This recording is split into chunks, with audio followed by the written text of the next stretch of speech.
20 دفعہ ان کا ابا کہے تیری شادی کرنی ہے تو وہ آنکھ نہیں اٹھا پاتی آج بھی۔ یہ تو وہ چند لوگ ہیں جو کہتے ہیں ہم ہائی کلاس ہو گئے، ہمیں نہیں پتا کہ وہ روشن خیال ہو گئے ہیں کہ روغن خیال ہو گئے، پتہ نہیں کدھر چلے گئے۔ ورنہ ہماری بیٹیاں آج بھی جب ان سے ان کا باپ ان کی ماں بات کرتی ہے تیری شادی کی تو وہ تو شرم کے ساتھ پچھلے سے پچھلے کمرے میں چھپتی ہیں۔ یہ اللہ نے فضل کیا ہوا ہے اس ملت پر۔ تو عرب کی لڑکی بڑی حیا والی ہوتی تھی، اس سے کوئی بات کرنی پڑتی تھی تو 20 دفعہ بات کی جاتی، پھر بھی وہ عورت چھپتی پھرتی تھی۔ حضرت عائشہ صدیقہ رضی اللہ تعالیٰ عنہ فرمانے لگیں میرے نبی پاک صلی اللہ علیہ وسلم عرب کی کواری لڑکیوں سے بھی زیادہ حیا کرنے والے۔ قاضی اعجاز مالکی نے، شیخ عبدالحق محدث دہلوی نے، دیگر بزرگ جو سیرت نگار گزرے انہوں نے لکھا ہے کہ نبی پاک صلی اللہ علیہ وسلم کے اندر 100 مردوں سے زیادہ طاقت تھی، 100 مردوں سے زیادہ طاقت۔ اب جو بات کہنے لگا ہوں، جو نتیجہ دینے لگا ہوں، اس پر خاص توجہ آپ فرمائیں گے۔ ذرا فکری طور پر، نظریاتی طور پر ایک چیز کو سمجھیے۔ ہم سمجھتے ہیں کہ جوان لڑکا ہے جی جو مرضی کرے، عمر ہے جی۔ آپ ذرا بات پر غور کیجئے گا کہ حضور صلی اللہ علیہ وسلم میں طاقت 100 مردوں سے زیادہ ہے اور حیا کواری لڑکیوں سے بھی زیادہ ہے۔ ذرا اس بات کا تقابلی جائزہ کیجئے گا کہ طاقت 100 مرد سے زیادہ ہے لیکن حیا کواری لڑکی سے بھی زیادہ ہے۔ اس کا معنی یہ ہوا کہ جس ٹہنی کو پھل زیادہ لگ جاتے ہیں وہ جھکا کرتی تو حیا تو حسن ہے، حیا تو آپ کو پاک صاف کرے گا، حیا تو آپ کو نرالا کرے گا، انوکھا کرے گا۔ وہ ہمارے ایک دانشور ہے تو انہوں نے مضمون لکھا، کئی باتیں بڑی پسند آتی ہیں۔ وہ کہتے ہیں کہ میری اہلیہ ان کو بھی کسی نے مس گائیڈ کر دیا تھا، حالانکہ اچھی خاتون ہے، کسی نے مس گائیڈ کر دیا تو وہ بھی سماجی اور ویلفیئر اور یہ خواتین کو شوق ہوتا نا بننے کا، تو وہ بھی سماج کے اندر اچھا مقام تلاش کرنے کے موڈ میں آ گئی۔ تو کہیں ایک دن جانا تھا تو بڑی بن سنور کے میرے ساتھ وہ گاڑی میں بیٹھ گئی۔ تو میں گاڑی میں، عورتوں کو یہ بھی مسئلہ ہوتا ہے نا کہ ہماری تعریف کرو، تو کئی دفعہ بعض مردوں بیچاروں کو جھوٹ بولنا پڑتا ہے تو زبردستی کراتی ہیں نا جی۔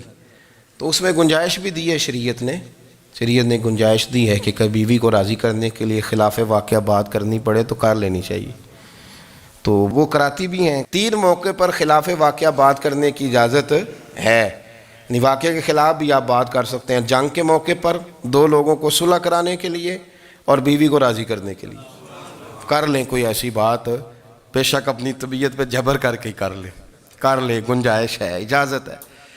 تو وہ کہتے ہیں جب وہ گاڑی میں میرے ساتھ بیٹھی بن سنور کے تو وہ تقاضا کرنے لگی کہ میں نے بڑے اچھے کپڑے پہنے ہیں پر آپ نے توجہ نہیں کرائی۔ تو وہ سیاںا بندہ تھا، وہ چاہ رہا تھا کہ میری خاتون سمجھ جائیں۔ وہ کہتے ہیں مجھے پتہ تھا کہ بیچاری مس گائیڈ ہو گئی ہے، دل کی بڑی اچھی ہے، سیاਣੀ ہے، لیکن اس کو کچھ خواتین نے، کچھ لوگوں نے مل کے اس کو ذہن غلط کر دیا ہے کہ سماج میں نکلو، باہر جاؤ، کام کرو، فلاں کرو، اپنی مرضی سے جیو۔ تو میرے ساتھ گاڑی میں بیٹھی کہیں جانے کے لیے تو مجھ سے کہنے لگی کہ آپ نے میری طرف توجہ ہی نہیں کی، آپ نے کوئی ذکر ہی نہیں کیا کہ میں کیسی لگ رہی ہوں۔ تو وہ کہتے ہیں میں نے اسے کہا کہ اگر تو ناراض نہ ہو تو پھر میں صحیح والی تعریف کر دوں۔ تو اس نے کہا کہ آپ کر دیں۔ تو کہتے ہیں میں نے درد سے اور خلوص سے اپنی بیوی سے کہا، خلوص کے ساتھ میں نے کہا میں تو روز گھر ہوتا ہوں، روز شام کو گھر ہوتا ہوں، اگر تو میرے لیے تیار ہوتی تو میں تیری تعریف کرتا، لیکن آج تو باہر جانے کے لیے تیار ہوئی، تو پھر ان سے تعریف کی امید رکھ جن کے لیے تو نے تیاری کی ہے۔ میرے لیے تیاری کرتی تو میں تو ہر شام تیرے پاس ہوتا ہوں۔ کہتے وہ میرے لفظوں میں درد تھا تو وہ بھی رو پڑی اور کہنے لگی آپ گاڑی روک دیں، مجھے باہر جا کے کسی کو راضی نہیں کرنا، میں نے اسے راضی کرنا ہے جس کو رب کریم نے میرا شوہر بنایا ہے اور میرے لیے منتخب کیا ہے میرے ماں باپ کو، میں واپس لوٹتی ہوں۔ یہ ایک پہلو ہے سلگتا ہوا، اس کو سمجھا جائے۔ رسول کریم صلی اللہ علیہ وسلم عرب کی کواری لڑکیوں سے زیادہ حیا والے تھے، کواری لڑکیوں سے زیادہ حضور حیا فرمایا کرتے تھے۔ جب خانہ کعبہ کی مکہ شریف میں تعمیر ہو رہی تھی نا، اہل عرب اس کو تعمیر کر رہے تھے، تو نبی پاک صلی اللہ علیہ وسلم اپنے چچا حضرت عباس کے ساتھ خانہ کعبہ کی تعریف میں مصروف تھے۔ تو عرب کے لوگ چونکہ لمبا کرتا پہنتے تھے پیروں تک، تو نیچے اگر کسی وقت کوئی چیز نہیں بھی ہوتی تھی تو کسی کو وہ نظر نہیں آتی تھی، چونکہ پردہ رہتا تھا، ایک لمبا کرتا پہنا ہوا ہوتا تھا۔ تو جب بچے، سرکار کی عمر مبارک بھی ابھی تھوڑی تھی، تو اس طرح بچے جب نکلتے تو وہ کئی دفعہ اپنی تہمت اتار دیتے نیچے سے، اور کوئی مزدوری کرنے لگتے تو 3-4 طے کر کے نا تہمت کی کندھے پہ رکھ لیتے، جس طرح کبھی دیہاتوں میں لوگ کپڑا سر پہ رکھتے تھے کہ اوپر اگر کوئی وزنی چیز رکھیں گے تو وہ تکلیف نہیں دے گی۔ نبی پاک صلی اللہ علیہ وسلم بھی سب لوگوں کے ساتھ خانہ کعبہ کی تعمیر میں شامل تھے، تو حضرت عباس رضی اللہ تعالیٰ عنہ نے کہا حضور سے، ابھی اعلان نبوت بھی نہیں فرمایا تھا، بھتیجے آپ بھی تہمت اتاریے، یہ صحیح مسلم میں حدیث موجود ہے، اور اس کو کندھے پہ رکھ لیجیے، آپ اینٹیں اٹھا کے لا رہے ہیں تو ذرا آپ کو تکلیف نہیں ہوگی۔ تو سرکار دو عالم صلی اللہ علیہ وسلم سے یہ بات کہی، اور پھر جلدی سے حضور کی تہمت کو نکال کے نا، حالانکہ لمبا کرتا پہنا ہوا ہے، تو وہ جیسے ہی ان کے کندھے پہ رکھا اینٹیں رکھنے کے لیے، تو سرکار تو زمین پہ گر گئے، بے ہوش ہو گئے، آنکھیں آسمان کی طرف، اور پھر حضور پکار رہے ہیں آزاری آزاری آزاری، میرا تہمت دے دو، میرا تہمت دے دو۔ کبھی کوئی شخص اس وجہ سے بھی بے ہوش ہوا ہے کہ میرے وجود سے کپڑا اتر گیا ہے؟ حالانکہ سرکار پر وہ بے ہوشی بھی نبی پاک کا وہ جو غلبہ ہے نا شرم و حیا کا، اس کی وجہ سے ہوئی، ورنہ تو حضور فرماتے ہیں کہ میری آنکھیں سو جاتی ہیں، دل تو میرا اس عالم میں بھی جاگتا رہتا ہے۔ تو سرکار زمین پہ تشریف لے آئے، آنکھیں میرا تہمت دے دو، میرا تہمت دے دو، تو جلدی سے انہوں نے تہمت دیا تو حضور نے باندھ لیا، پھر طبیعت مبارک میں تسلی ہوئی۔ یعنی ہم اس رسول کے غلام ہیں کہ جن کے تو وجود سے کپڑا اتر جائے تو حضور برداشت نہیں کرتے، قبول نہیں فرماتے، تکلیف شروع ہو جاتی۔ لیکن یہاں نوجوان ہیں اور بڑا قد کاٹ ہے اور بڑے بڑے سمجھدار لوگ ہیں، گرمی آتی ہیں تو شارٹ کپڑے پہن کے گھومتے ہیں، ان کو خیال نہیں کہ یہ وہ والا لباس ہے جو باہر تو کیا گھر میں اماں کے سامنے نہیں پہننا چاہیے، بہنوں اور بیٹیوں کے سامنے نہیں پہننا چاہیے۔ آپ کی گفتگو میں شرم و حیا ہو، آپ کے لب و لہجے کے اندر حسن ہو۔ آپ کو پتہ ہے نبی پاک صلی اللہ علیہ وسلم نے فرمایا میری امت میں سب سے زیادہ حیا کرنے والے عثمان غنی ہیں، عثمان غنی سب سے زیادہ حیا کرنے والے۔ آپ فرمایا کرتے تھے جب سے حضور کا چہرہ دیکھا ہے میں نے کبھی اپنی شرمگاہ بھی نہیں دیکھی، میں نے آنکھوں کا وضو نہیں توڑا، اور جب سے حضور کے دست مبارک میں میں نے بیعت کے لیے سیدھا ہاتھ بڑھایا تو پھر سیدھا ہاتھ میں نے کبھی گندگی کو نہیں لگایا۔ حیا تھی۔ آپ باتھ روم کے اندر بھی غسل فرماتے تھے تو کپڑوں سمیت کرتے تھے۔ کسی نے کہا حضرت جی واش روم کے اندر کیوں نہیں کپڑے اتارتے؟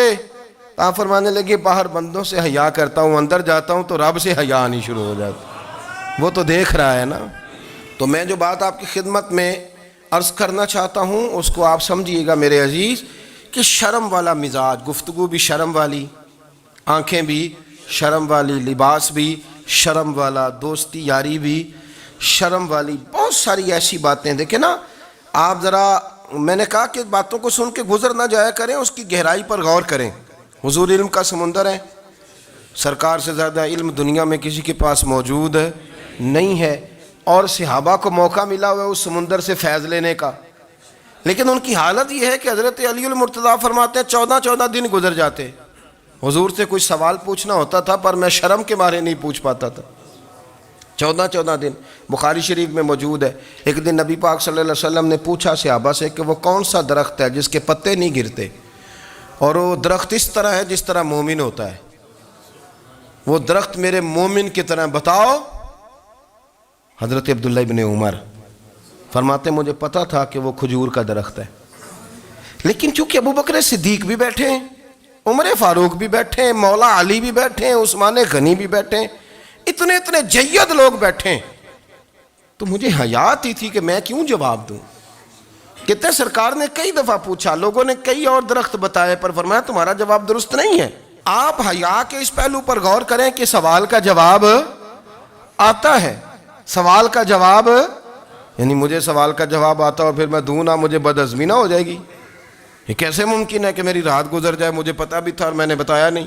بہت سارے لوگ آ کے بہت ساری باتیں بتاتے ہیں، بہت ساری باتیں وہ سمجھاتے ہیں، تو ہم غور سے ان کا چہرہ دیکھنے لگ جاتے ہیں، کہتے ہیں یار اس کا تو دعویٰ تھا کہ میں سمجھنے آتا ہوں، تو یہ تو ہمیں سمجھا رہا ہے، چلو الحمدللہ ہم سمجھنے کو تیار ہیں۔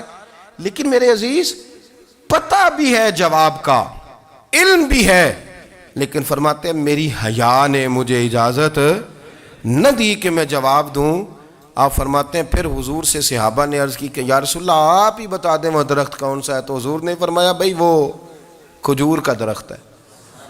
تو آپ فرماتے ہیں میں دل ہی دل میں کہہ رہا تھا کہ الحمدللہ میرا جواب درست ہے، حالانکہ میں نے جواب دیا ہی نہیں. تو لفظوں میں حیا، جملوں میں حیا، آنکھوں میں حیا، اٹھنے میں حیا، بیٹھنے میں حیا، چلنے میں حیا ایک خوبصورت حسن ہے. اور نبی پاک صلی اللہ علیہ وسلم نے فرمایا جب تو بے حیا ہو جائے نا پھر تو آزاد ہے، پھر تو جو مرضی کا، پھر تو جو. اس لیے بزرگ جب کسی کو بے حیا کہتے تھے نا، اللہ اکبر، اور جب کسی کو کہتے تھے نا یہ بے حیا ہے تو لوگ سمجھتے تھے کہ کوئی ہلکی سی بات کر دی ہے، لیکن ان کا معنی یہ ہوتا تھا کہ بس بھائی اب اس کے ساتھ کوئی کلام کرنے کی ضرورت ہے، اس کو اب اصلاح کی ضرورت نہیں، یہ بے حیا ہے. کیا معنی؟ کہ اب یہ جو اس کے دل میں آئے گا وہ کرے گا، جو اس کی طبیعت چاہے گی وہ کرے گا. اب یہ کسی پہلو بھی قابو آنے کو تیار بے حیا ہو گیا. بے حیائی بہت بڑا عیب ہے. اور جو لوگ کہتے ہیں کہ ہمیں بالکل آزادی ہونی چاہیے، ہمارا اپنا جسم ہے تو ہماری اپنی مرضی چلے گی. ایک وزیر صاحب ہیں، پتہ نہیں میں ان کو جانتا تو نہیں، انہوں نے سینٹ میں تقریر کی ہے، میں نے ان کی بات سنی ہے. اس نے کہا نہیں بھائی جسم رب کا ہے تو مرضی بھی تو رب کریم کی چلے گی، اور مرضی بھی اللہ کی. یہ مجھے تھوڑا سا مسئلہ ہے جسم پر، کبھی کبھی مجھے کثرت سفر سے الرجی ہو جاتی ہے. میرے ساتھ لوگ نا دل سے پیار کرتے ہیں، شاید ہی کوئی اچھا ڈاکٹر ہو جس تک میرے سنگی مجھے لے کے نہ گئے ہوں، پر جسم اللہ کا ہے نا، مرضی بھی جب وہ چاہے گا صحت دے گا. کیوں کچے کاموں میں لوگ پڑ گئے، کیوں غلط لوگ سوچ میں پڑ جاتے ہیں؟ یہ اسی کا ہے. اور جب وہ چاہے گا، آپ اس بات کو اچھے طریقے سے سمجھ لیں کہ جو اپنی مرضی چوکوں چوراہوں میں کر رہے ہوتے ہیں نا، جو مرضی گندمند، وہ جانور ہوتے ہیں، وہ جانور ہوتے ہیں جو نہ چونک دیکھتے ہیں نہ گلی دیکھتے ہیں، نہ انہیں پتہ ہوتا ہے کہ جگہ کون سی ہے. وہ انسان، میں نے کہہ دیا جو میں نے کہنا تھا، میں نے کہہ دیا، وہ جانور ہوتے ہیں. اور جو کچھ انسان ہوتے ہیں نا، ان کے اندر کچھ نہ کچھ پھر شرم حیا بھی ہوتی ہے. وہ چوکوں چوراہوں میں وہ حرکتیں اور وہ کام نہیں کرتے جو جانور کرتے ہیں. ان کے لیے بڑے پردے ہوتے ہیں، ان کے لیے بڑی باتیں ہوتی ہے، ان کے لیے بڑا کچھ ہوتا ہے.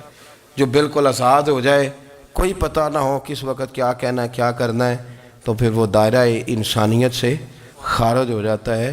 ہم آپ کو کیا دعوت دیں؟ آپ تو وہ باتیں کر رہے ہیں جو اسلام کا انسانیت کے حق میں بھی ٹھیک نہیں. آپ تو وہ والی باتیں کر رہے ہیں جن کا انسانیت بھی تقاضا نہیں کرتی کہ یہ باتیں ہونی چاہیے. لیکن ایک بات، میں تو جذباتی نہیں ہوتا، میں بڑے غور سے چیزوں کو دیکھتا ہوں، سنتا ہوں. اور نہ میں ان موسمی مینڈکوں کی، وہ مجھے عاتق صاحب کہنے لگے جی بڑے بڑے مولوی ایک بندے کے ساتھ بیٹھے ہوئے ہوتے تھے اور وہ روزے میں بڑے بڑے درس دیتا تھا تو وہ بھی فلانی حرکتیں کر رہا ہے. تو میں نے کہا ہم نے تو پرانا کہا تھا کہ موسمی مینڈک ہے، تو پرانے کہہ رہے ہیں کہ اداکار ہے.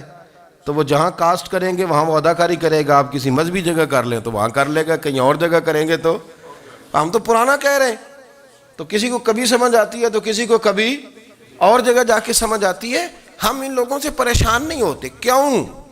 سن لیں، کوئی مایوسی نہیں. ان کے اندر جتنا زور ہے وہ لگائیں. یہ ملک بنا ہے رسول اللہ کے نام پہ، یہ اللہ نے تحفہ دیا ہے امت مسلمہ کو. یہ نبی پاک کے نام پہ بنا ہے تو یہاں جھنڈا بھی وہی والا بلند ہونا ہے جو مدینے والے رسول کا جھنڈا ہے، اور یہاں وہی کام چلے گا جو نبی پاک نے بیان فرمایا. تو اس طرح کئی لوگ آتے ہیں، وہ شور شار کرتے ہیں، چلے جاتے ہیں. اتنے نہ پریشان ہوا کریں. بہت سارے لوگ تو بیچارے اس قابل بھی نہیں ہے کہ ان کا نام لیا جائے. مطلب اتنا ہم ان کو اہمیت دے دیں، ان کا ذکر کریں، ان کا نام لیں، ان کی بات کریں. وہ بیچارے اس قابل ہی نہیں ہے، مطلب سٹیٹس ہی نہیں ہے ہمارا. اتنے فارغ ہیں ہم کہ اب جو بندہ آئے گا کہانی چھیڑے گا تو ہم چھیڑ جائیں گے. اور بھائی اللہ کا فضل ہے الحمدللہ تعالی، لوگوں نے بڑا شور کیا اور بڑے زمانے سے دنیا شور کر رہی ہے، پر اللہ کے گھر مسجدیں بھری ہوئی ہیں، مسجدیں بھری ہوئی ہیں. ہماری بیٹیاں پردے کرتی ہیں، پردے کو پسند کرتی ہیں، وہ حجاب میں رہتی ہیں، وہ سمجھتی ہیں کہ ہمارا اصل حسن کیا ہے. تو یہ پراپوگنڈا پرانا چلا آ رہا ہے. اس کا اللہ کے فضل سے امت مسلمہ پہ نہ کبھی اثر ہوا ہے اور نہ کبھی ہوگا انشاءاللہ. اللہ تعالی ہمیں حق پر استقامت عطا فرمائے.